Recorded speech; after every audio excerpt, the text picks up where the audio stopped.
Why do stones move all by themselves in California's Death Valley? Can frogs and toads really live for centuries entombed in solid rock?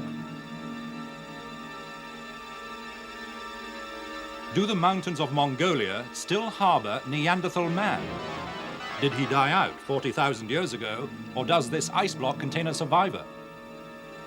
This man helped build the world's first atom bomb. Has he also found the key to the age-old puzzle of ball lightning? The journey from the great rock of Sigiriya in Sri Lanka has taken us all around our Earth and beyond.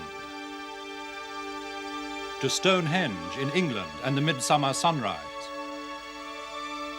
To Atacama in Chile and its unknown giant. To Ireland and midwinter's dawn at the oldest building on Earth. These have been the wonders of the mysterious world. In the snows of the Himalayas, we have followed the tracks of its elusive inhabitants.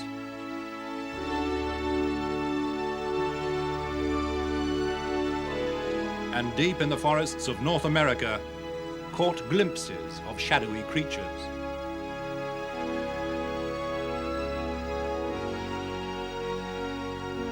In Costa Rica, the giant stone balls remain a mystery.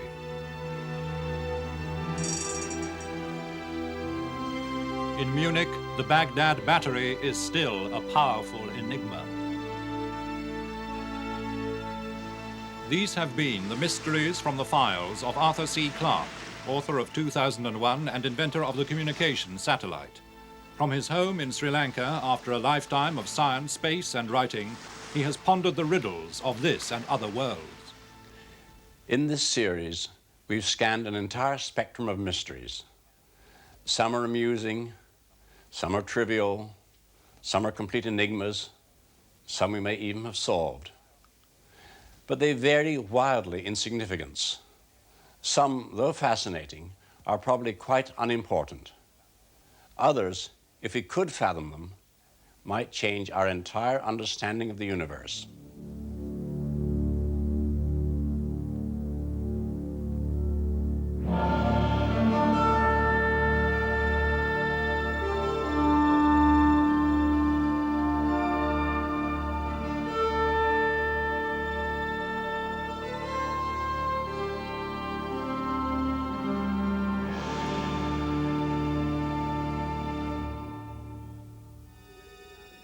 Dawn over Death Valley reveals an earthbound moonscape amongst the most hostile territory in all America.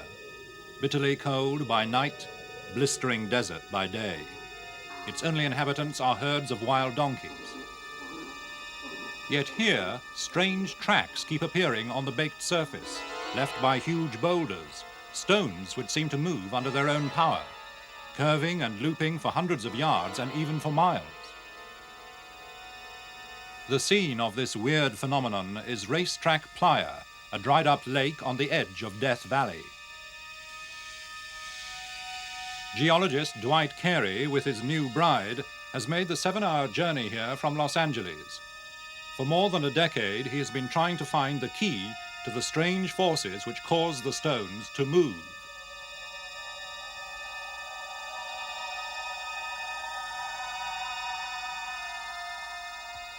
I think we can conclusively say that there is no doubt that the stones do move, that the stones move distances in one movement apparently upwards of 200 and 300 feet.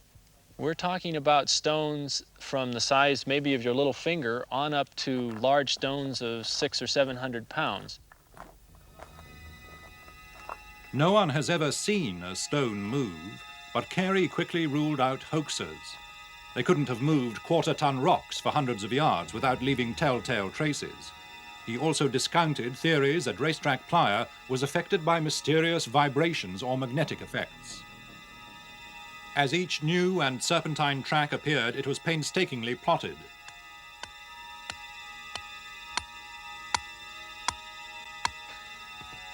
All right. Now we'll stretch it tight. That's 74 feet 4 inches. Carey marked each stone with a stake to measure how far it moved. He painted the corners to show which way each faced. He even built corrals around groups of them to see if they all moved at once. It took him 7 years to formulate a theory.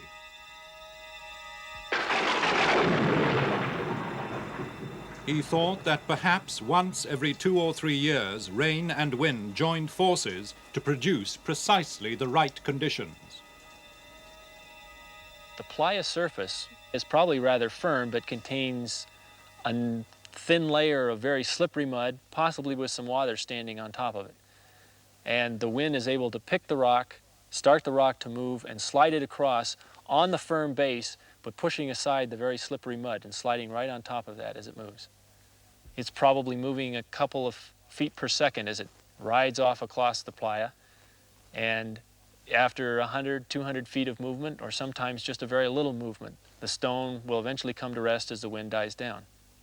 I believe it's basically changes in the wind during the time when the rock is moving that cause the stone trails to be so variable.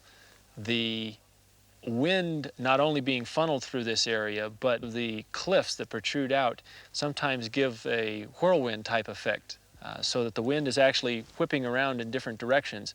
Basically what we've done is develop circumstantial evidence that builds to the point of saying wind on a sloppy playa surface is the only explanation we can come up that's legitimate. No one has ever been out here and actually seen a stone move. Probably it's a fact of nature that it only happens on dark and stormy nights when no one in their right mind would be out here in the first place. The moving stones of Death Valley are quite surprising, but I'm sure that Dr. Carey has solved this minor mystery. But there are other mysteries to which we'd like answers. I have a hunch that one of the most important of all mysteries may be ball lightning.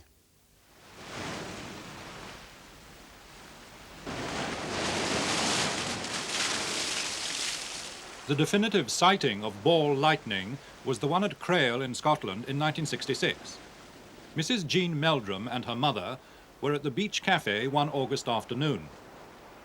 I looked up because I heard this noise getting louder and louder, and there was just like a ball of fire. It was like orange in the middle, and it was luminous white round, and it rolled right along the side of the cafe, the wall in the cafe, and it came to the window, and it came out the window.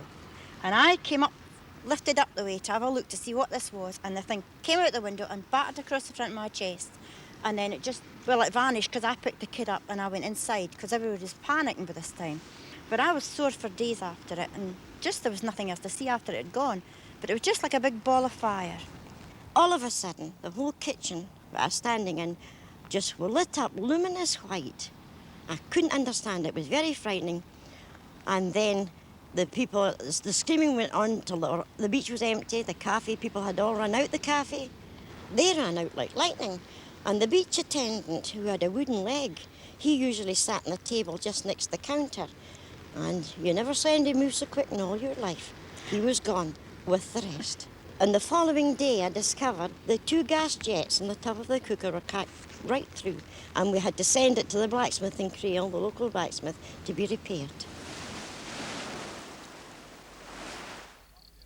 A year before, across the Atlantic, Clara Greenlee was having an irritating afternoon.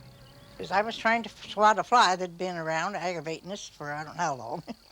Why, I turned to look at my neighbor, and when I did, why, I seen right outside the screen in that direction this ball of lightning. I didn't know what it was.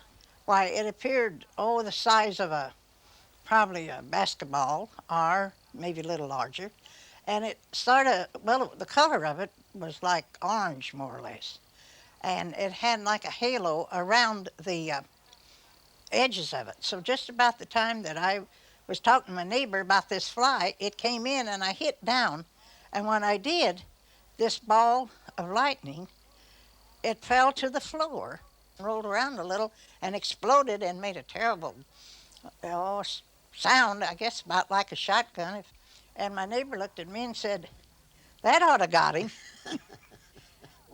Ball lightning terrified peasants and killed a pig in Salignac, France in 1845.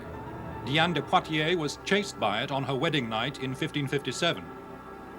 In St. Petersburg, Professor Richman was killed by it. And at Gorges de Loup in France in 1901, ball lightning disrupted dinner. In 1868, a Viennese eyewitness painted what he saw. At Edinburgh University, ball lightning apparently penetrated a window of the meteorology department. And at Castleford in Yorkshire, it was photographed during a storm at 2 o'clock in the morning. At Los Alamos, birthplace of the atomic bomb, dramatic clues to the mystery of ball lightning have been found by James Tuck. Hi, Mr. Tuck. How are you? Fine. A little cold. Professor Tuck has distilled its characteristics from eyewitness reports. This ball, very characteristically, floats through the air like this. The ball, on the average, is about a foot in diameter. Sometimes there are people who say they've seen it a yard in diameter, and there are some people who claim they've seen it about the size of a walnut. It's not very bright, about the brightness of a 100-watt lamp. Now, that's pretty bright at night, remember, but in the daytime, it's nothing special. It's said to make a fizzing, buzzing noise. It lasts, on the whole, on the average, about 5 seconds. Stories from the US Navy submarine service put Tuck onto an experiment. Submariners told him how clumsy switching of the batteries could produce fireballs which often burnt their legs. At Los Alamos, Tuck persuaded some colleagues to help him in the lunch hour to try to manufacture ball lightning. For on the very premises where he had helped build the atomic bomb, Tuck had discovered they had a gigantic submarine battery, as big as a power station, but now redundant. One day, the last before the battery was due to be dismantled, they decided to surround the switchgear with a small concentration of methane gas. Well, we set out this experiment with a cellophane box around the switchgear, and we were all behind the sandbags about 50 feet away from the switchgear. We had the cameras rolling, we took the picture. And I'd made a bit of a blunder, a small mistake about the right gas concentration in this box, with the result that instead of the gas merely serving as some kind of component in any future ball lightning that we hope to make, the warming by the arc caused it to explode in a mild way. Now, the arc itself makes a big noise, but what happened was the whole thing went wharumph like this, lifted the roof a little, and we were all staring at this with our jaws dropped round our ankles in horror. Well, then that was the experiment, and that was over, and we did a little illegal champagne drinking and said, well, it was a good try. We didn't succeed, folks. And that was that. The colour film of this kind has to be processed elsewhere, and when it came back from the lab and we examined the last film, to our profound astonishment, there was an object on it. We could see the explosion and so on, but there was an object which came along towards us, bounced on the floor, went off the frame. It had a diameter of about 3 inches in diameter. It was on 150 frames of the film. Both cameras showed it, went behind something and came out again on the other side. It floated. It didn't fade. It kept the same brightness. I must say that that it had a lot of characteristics of ball lightning. Can I say, as a scientist, that we made ball lightning? I'm afraid not, because an honest scientist must repeat it over and over and find the conditions for when it does it and when it doesn't.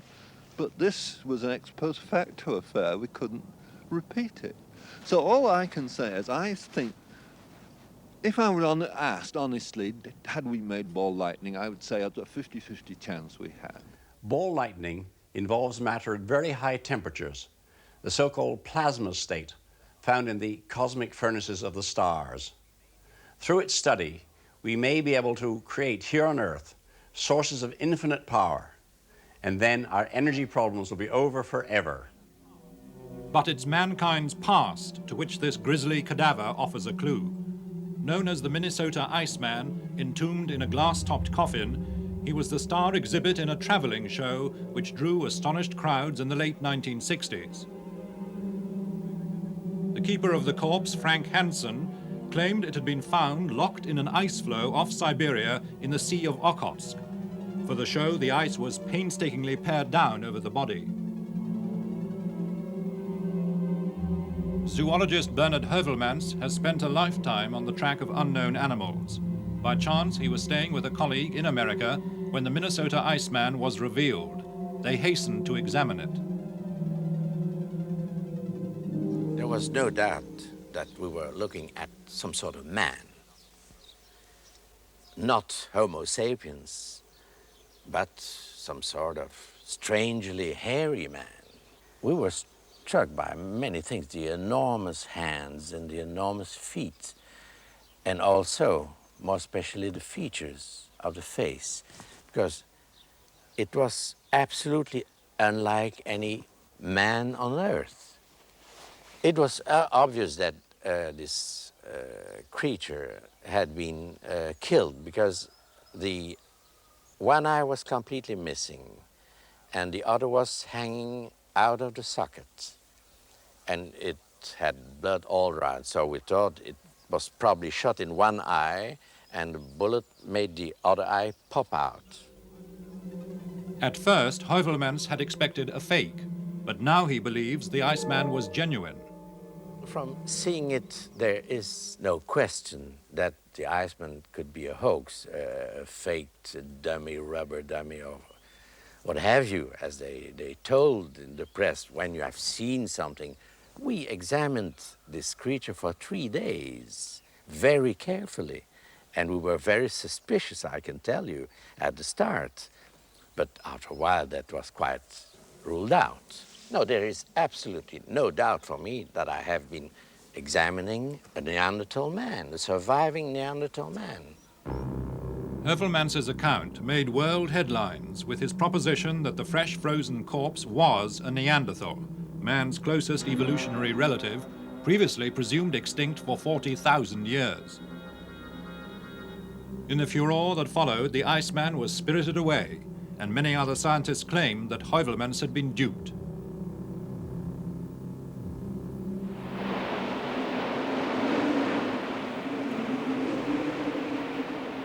Yet perhaps his idea that Neanderthal man may still be living is not utterly outrageous. In 1941, this man, Victor Juszczyk, a Polish exile who now lives in Blackpool, was on the run from a Russian prison camp. As he wandered across Mongolia, he came face to face with a wild man. For a moment I was terrified and at the same time excited. He was very broad. He's got no hair on his face. He's got white mouth. He's a Mongolian and Eskimo type. Very broad white teeth. His look is, you never see anything look like that. This is Stone Age man. This wild man was reportedly shot by Russian soldiers that same year. A Red Army colonel, V.S. Karapetyan, said its shape was human, but its eyes were dull like an animal's. One of the foremost authorities on Neanderthal man is Dr. Myra Shackley, of the University of Leicester in England. In 1979, she went on an expedition to the Gobi Desert, where she thinks that Neanderthal men may still be found. If so, this would be a stunning discovery and would open a whole new chapter on human evolution. Dr. Shackley gathered her evidence in Mongolia's Altai Mountains, where the creatures are known as almas. I got a picture of almost unanimous agreement that strange, wild people were living in the high mountain areas. The Mongols say that they're human in appearance, but that their speech isn't the same as the Mongol speech. There's been no attempt at direct communication, although they trade by putting a parcel of skins on the ground, then retreating and then coming back later to collect what's been left in exchange. There's a recent report of a Russian doctor who, in treating some of the Mongols in a very remote area, met an Alma family. So there seems to be no doubt that the creatures are there. They seem to be rather short, stocky, and to be very shy. And it's also mentioned in many stories that they are rather hairy and have very primitive clothes. In this respect, the description of Neanderthal man fits the Almas really quite well. If he managed to get into the high mountain areas, then there's no reason why there shouldn't be adequate breeding populations of Neanderthal man still surviving. And indeed, this seems more likely than the alternative, which is that a very successful species of man should suddenly become extinct for no apparent reason.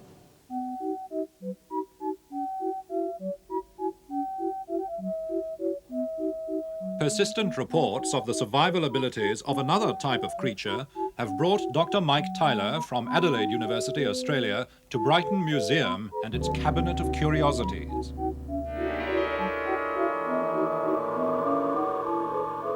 Here lies a mermaid, marooned among the grotesque relics of the air and sea.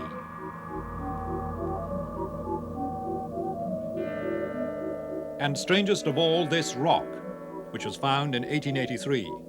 Inside, in a secret cavity, a fully grown mummified toad. The specimen was discovered by a man working on the roads by the name of Mr. Nye, and he picked up this particular stone, and although it seems rather heavy to me, apparently he noticed that it was a good deal lighter than usual, and as a result he split the stone open and inside for the first time discovered this strange dead toad. This toad emerged alive from a solid block of coal, which had been burning in the hearth of a Mr. W.J. Clarke at his home in Bath Street, Rugby. Although it had no mouth and no rectum, it lived on for 5 weeks. Old books, like White Watson's Strata of Derbyshire of 1811, contain further reports. At Eastwood Colliery, a toad was taken alive from a coal seam in the fire engine pit, but died immediately on exposure to the air. And at Cowden near Ashford, 2 toads were found alive in a block of marble. In a letter to the Times in 1862, a Mr. Scott reported 2 cases of toad in the hole. One was found in the middle of a 4-foot stone, which later formed part of a plinth in Birmingham Town Hall. Scientific American, as recently as 1933, carried the story of a frog nicknamed Old Rip, after Rip Van Winkle. He seemingly survived for 34 years beneath a concrete roadway at Schenectady, New York. The specimen in my hand is quite an intriguing one, and it's indeed an oddity. However, this particular nodule, this particular stone, in fact contains an aperture at one end. The aperture is about 1/2 inch in diameter. It's a little smaller than the diameter of my small finger. And it is conceivable that the toad crawled in through that hole at a stage when it was quite young. It perhaps found insects inside there, and there's certainly some evidence that some insects are attracted to toads, perhaps by the peculiarities of their smell, smells that we can detect too. And so we can envisage a situation in which we have the toad here inside a cavity, inside the rock, eating and eating and eating until he reaches the point when it's quite impossible for him to leave. He in fact is larger than the aperture through which he crawled. In 1825, the naturalist Dr. William Buckland buried some toads in sealed stone cells for a year. Some survived the first 12 months, but not a second gruesome interment. As we referred to Buckland's experiments, to animals which can live for short periods of time and perhaps live without food for a year or more. But in rocks we're talking of millions of years, and there's no way in the world in which an animal can survive without food and water, or survive at all for hundreds of thousands or millions of years. It's just impossible. And so when we have these stories of pieces of rock being split open with smooth surfaces, cavities in the middle, and frogs walking out, well, that just remains an absolute mystery. Well, one day we may know the answer. But even if you solve all the mysteries we've discussed in this series, there are plenty more where they came from. For our universe is not only more mysterious than we imagine, it is more mysterious than we can imagine.